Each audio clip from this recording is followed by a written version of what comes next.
But for us, or in itself, the object which for self-consciousness is the negative element has on its side returned into itself, just as on the other side consciousness has done. Through this reflection into itself, the object has become life. What self-consciousness distinguishes from itself as having being also has in it, insofar as it is posited as being, not merely the character of sense certainty and perception, but it is being that is reflected into itself, and the object of immediate desire is a living thing. For the in itself, or the universal result of the relation of the understanding to the inwardness of things, is the distinguishing of what is not to be distinguished, or the unity of what is distinguished. But this unity is, as we have seen, just as much its repulsion from itself, and this notion sunders itself into the antithesis of self-consciousness and life. The former is the unity for which the infinite unity of the differences is. The latter, however, is only this unity itself, so that it is not at the same time for itself. To the extent, then, that consciousness is independent, so too is its object, but only implicitly. Self-consciousness, which is simply for itself and directly characterizes its object as a negative element, or as primarily desire, will, therefore, on the contrary, learn through experience that the object is independent.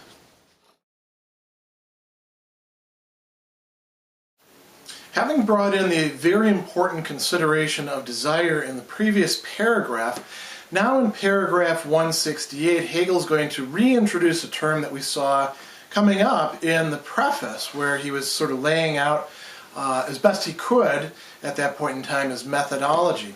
And that term is going to be life. Now, one thing that occurs to you as you're reading through these passages at first is, well, isn't self-consciousness exactly the sort of thing that we'd want to identify with life and say, here's how it is fundamentally different than the objects that it's engaging with. It's a living thing, whereas perhaps we're looking at things that themselves are not endowed with life. They don't have that dynamism. They don't have that capacity to self-transcend, to respond to different circumstances. But instead, Hegel is going to be talking about self-consciousness having a desire. That desire is primarily oriented towards life. So that should seem a little strange at the start. You know, why is he talking about life as something being sort of outside of self-consciousness, being its object? What's going on there? So let's explore this and let's see why that's happening. I think that, you know, as we're going through it, you can say implicitly self-consciousness understands that it itself is life, and it's trying to grasp other life in the process. So he goes on. He says the object is for us, right, or in itself. And being in itself, being for us, those are two sides of the same thing, as we've seen, particularly in perception and force in the understanding. Now this is playing itself out in terms of living things. And he says, the object which for self-consciousness is the negative element has on its side returned into itself. Returned into itself, or it is reflected into itself. And he notes that, okay, that's going on this side of, if we want to think about this as a polarity. He's going to talk a little bit later about the notion splitting into an opposition or an antithesis, right? So there's two sides to it. There's reflection into itself happening here, a interiority to it, something that is not immediately apparent on the surface. And we know that self-consciousness is marked in particular by the fact that it is relation to itself and relation to other things. In fact, its relation to other things is also taken up into this relation to itself. So we have this reflection into itself on both sides. It doesn't mean that it's exactly the same process that's taking place there. So he goes on and he says, through this reflection into itself, the object has become life. Now, that's worth pausing and considering a bit. Why should that give us life? Why should that not give us something like, iteration, or, these days we talk about fractals, and that's the same sort of thing, which you could observe, say, in crystals. Why does it need to be life? think about what life actually means. The next paragraph, by the way, is going to explore this a little bit more, so we don't have to go too deep into that. What is it to be a living thing? Let's even get away from human beings or animals and just consider plants and fungi and things that don't have an awful lot going on in terms of locomotion or perception. I mean, plants perceive in a certain way their environment. Sort of fungi, they respond to it. That's really what we want to think about. There's a responsiveness to what is not it, and also a direction of itself from within itself. This reflection into itself can be parsed out in a number of different ways. Living things do have a kind of interiority that non-living things, like the piece of chalk that I put in my pocket, or like this jacket, for example, a tool like that. The piece of chalk is also a tool, but it's a little bit more, crude, right, than a jacket, which has all these pockets and folds and things like that. These don't have what a living thing does have. If there is any reflection into itself qua object, it's not of the sort that we're talking about here, a dynamic reflection into itself. So he says, what self-consciousness distinguishes from itself, right? Self-consciousness is here. What it distinguishes it from itself as an object, as having being, as having a kind of substantiality, as having an otherness to itself. What it distinguished from itself as having being, it also has in it, insofar as it's posited as being, not merely the character of sense certainty and perception, not just being an object that we can take in and grasp as object, but something more. This interiority, this relation to itself, he says, being that is reflected into itself. So the object of immediate desire, remember we saw that self-consciousness is, as he says, in general, desire, hunger, craving, need. It is immediate need for life. Not just for air, not just for life, living things insofar as they are consumed as sustenance and then is turned into dead things, right? Not just for shelter, not just for these sorts of things, but self-consciousness, insofar as it relates itself to a world outside of itself, outside of the ambit of just what it is, this interiority, it has desire for living things. Now, this desire might play itself out in many different ways, as we're going to see as Hegel's, hurtling down the dialectical train. It's going to turn into desire for the other being an other person. But there's no reason why we couldn't linger here and think of, just things like running into, a meadow and being fascinated with all the things that are going on in that meadow. That curiosity is, in fact, a mode of what Hegel here is calling desire. The wish to go out into things and experience them, to be in an environment, to have your shoes off and feel the grass under your feet. That is what he's calling here immediate desire. Those are, experience of living things. We could have other experiences too that are desire. So he says, the object of immediate desire is a living thing. It is something that has life or is life. Now, life, the way I have it here, capitalized, big L, there's a bit more to it than just a living thing. We're talking about something that is going to differentiate itself into almost an infinity of differences, but we're going to put that off for a little bit later on. So he says, the object of immediate desire is a living thing. The in itself, or the universal result of the relation of the understanding to the inwardness of things, this what's in there, what's, these forces, these laws, the inverted world, we want to get at the guts of stuff. We want to figure out what's actually going on behind the mere appearances. Now we're finding that has to do with living things. In a way, the living thing is a better representative of this function that we see going on throughout the Hegelian system of a unity involving a repulsion from itself, splitting itself into two moments, self-othering as we call it, the self-same repelling itself, the unlike it being attracted. Life exhibits that much more directly than do non-living things, or non-living systems, we can say. So he says, this is the distinguishing of what is not to be distinguished, or the unity of what is distinguished. But this unity is just as much its repulsion from itself. So now we get the notion. This notion sunders itself into the antithesis. That's why I've got this schema here. Antithesis, or opposition of, on the one side, self-consciousness as aware of its own independence, maybe perhaps even its alienation from the rest of things, and its objects, the things that self-consciousness, or consciousness as self-consciousness, is going to be engaged with. The notion is split into two along these lines. So he says, the notion sunders itself into this antithesis. The former, what is the former?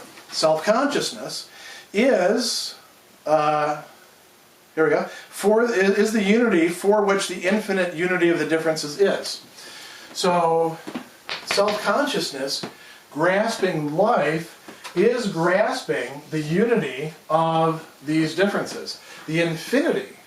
The self-conscious thing, if it stops and takes stock, can realize, and this is why we can experience a kind of vertigo, just how beyond our capacity to take it all in, life really is. This teeming, as James called it, booming, buzzing confusion, right? That's a very nice way to describe the profusion that comes with the world of living things. So he says, the latter, however, is only this unity of differences itself, so that it is not at the same time for itself. Self-consciousness is for itself as well as in itself. Not fully developed at this point. The living thing over here, or life itself, is in itself, but is not yet for itself. It's going to take self-consciousness being somehow united with this, reunited with this, to make it for itself. So he says, to the extent that consciousness is independent, so too is its object. But its object, and this is why I put a question mark next to the independence, its object is only implicitly independent, right? Why is it only implicitly independent? Because it doesn't know itself as independent. The object, the living thing that is not self-consciousness, doesn't know itself even as consciousness, even though it is conscious in some respect, right? So he goes on and he says, self-consciousness, which is simply for itself and directly characterizes its object as a negative element, is primarily desire. And therefore, on the contrary, it's going to learn through experience that the object is independent. How will it learn that the object is independent? By desiring it. And you might say, by desiring it in such a way that when it experiences what it desires, it doesn't find full satisfaction of the desire. If it were able to take what it desires and completely assimilate it to itself and enjoy it, in a perfectly fulfilled state, then the object would have no independence whatsoever. Life, living things, in a certain way can be said to resist our desire precisely because they have their own desires, their own motivations, more than do mere minerals or instruments like this. The determination of life as it is issued from the notion, or the general result with which we enter this sphere, is sufficient to characterize it without having further to develop its nature. Its sphere is completely determined in the following moments. Essence is infinity as the supersession of all distinctions, the pure movement of axial rotation, its self-repose being an absolutely restless infinity. Independence itself, in which the differences of the movement are resolved. The simple essence of time, which in this equality with itself has the stable shape of space. The differences, however, are just as much present as differences in this simple universal medium, for this universal flux has its negative nature only in being the supersession of them. But it cannot supersede the different moments if they do not have an enduring existence. It is this very flux as a self-identical independence which is itself an enduring existence, in which, therefore, they are present as distinct members and parts existing on their own account. Being no longer has the significance of abstract being, nor has their pure essentiality the significance of abstract universality. On the contrary, their being is precisely that simple fluid substance of pure movement within itself. The difference, however, qua difference, of these members with respect to one another consists in general in no other determinateness than that of the moments of infinity or of the pure movement itself. Since he's introduced this conception of life as something that is an object for self-consciousness and which has to be developed further, it's natural that in the next paragraph, 169, Hegel would try to determine this a little bit more closely, to give us a conception of exactly what he means by life. Now, he's not going to go that far with it, like I say here, just at this point in the study, or as he tells us, the determination of life as it's issued from the notion or the general result with which we enter the sphere is sufficient to characterize it without having further to develop its nature. So, we're going to find its nature developed further, not only in the sections to come in this particular portion of the phenomenology, but also later on in the reason section when we are turning to living things and trying to make sense of them. Now, that said, Hegel is going to tell us something important about his conception of life here, the one that he's working with in talking about life as something for which self-consciousness feels or is moved by an immediate desire, something which is unified with self-consciousness in the notion or in the concept, the G.W.F, but which is also split apart from self-consciousness. What is he going to tell us? He says, if we want to think about its essence, its Wesen, it is infinity, or Unendlichkeit, not having a limit, not having an end, not having a final point to it, a line that we can't cross, which doesn't mean, by the way, not having a purpose. It's not end in that sense. It's end as in reaching a terminus. He says, essence is infinity as the supersession of all differences. Now, when we use this term supersession, sometimes it's Aufhebung, it's the verbal nominative of it. Sometimes it's Aufheben, which is the verb itself. Sometimes it's something a bit more complex. In this case, it's Aufgehobensein, right? And what that means is something like, there's multiple ways of parsing this, the being in the condition of having been aufgehoben, of having been transcended, of having been rolled into, something greater, a greater unity, of having been superseded, in the Miller translation. So the Aufhebung is here. Then we have the being of it, the condition of that. This Sein, this being, is going to take on an important role in all of this, because he's just talked in the last paragraph of, remember we had the two sides, self-consciousness and its object, which was life or the living thing. Self-consciousness has being, the living thing has being as well. They are not just related to each other as, you might say, the determinations of the other. They are independent. That was part of what we were driving at. Here, we're going to talk about independence in another way. So we looked at it in this bipolarity, and now we're looking at the living thing. We're looking at one side of the polarity, and it breaks down into an independence, which we might say on the top level, and an independence on the bottom level, or an independence of whole, and an independence of parts, neither of which is completely independent, because were that to be the case, then we would have things that are totally disconnected from each other. Where have we seen this, by the way? Think back.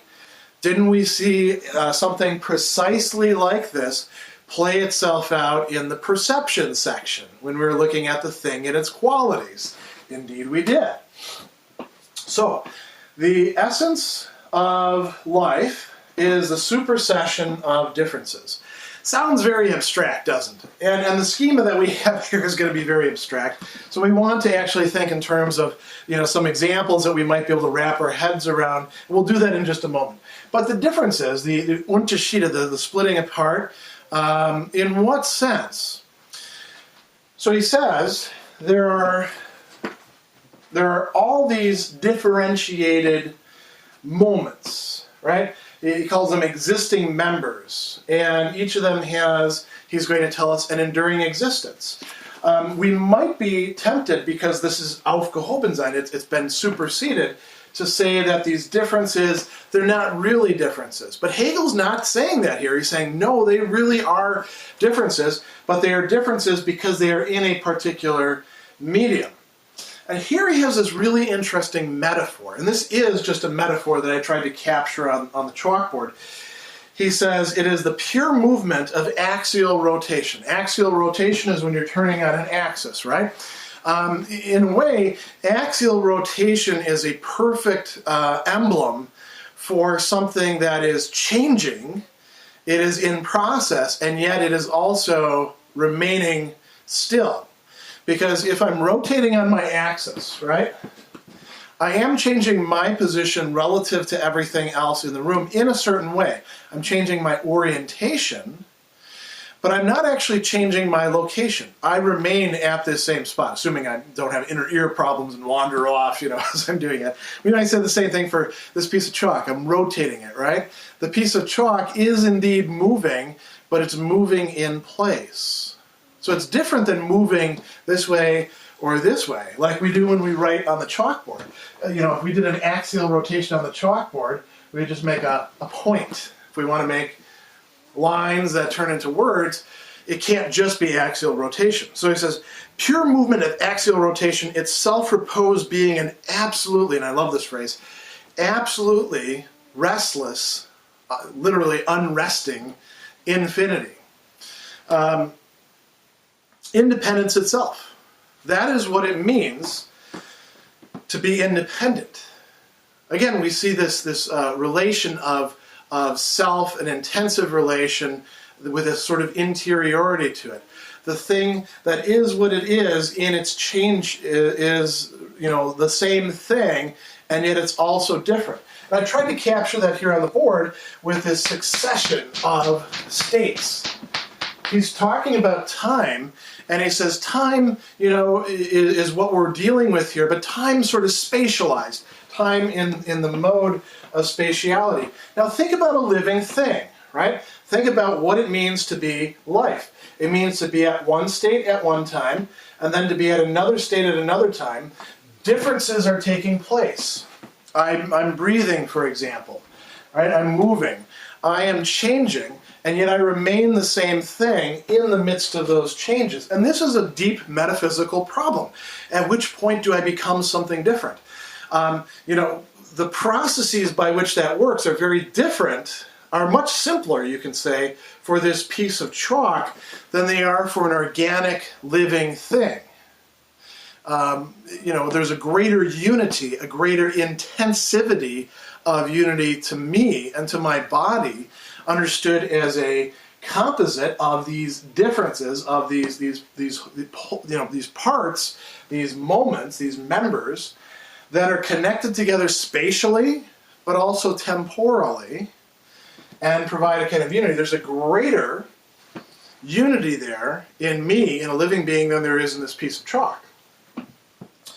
So going from moment to moment to moment, the question then is, what status does each of these have?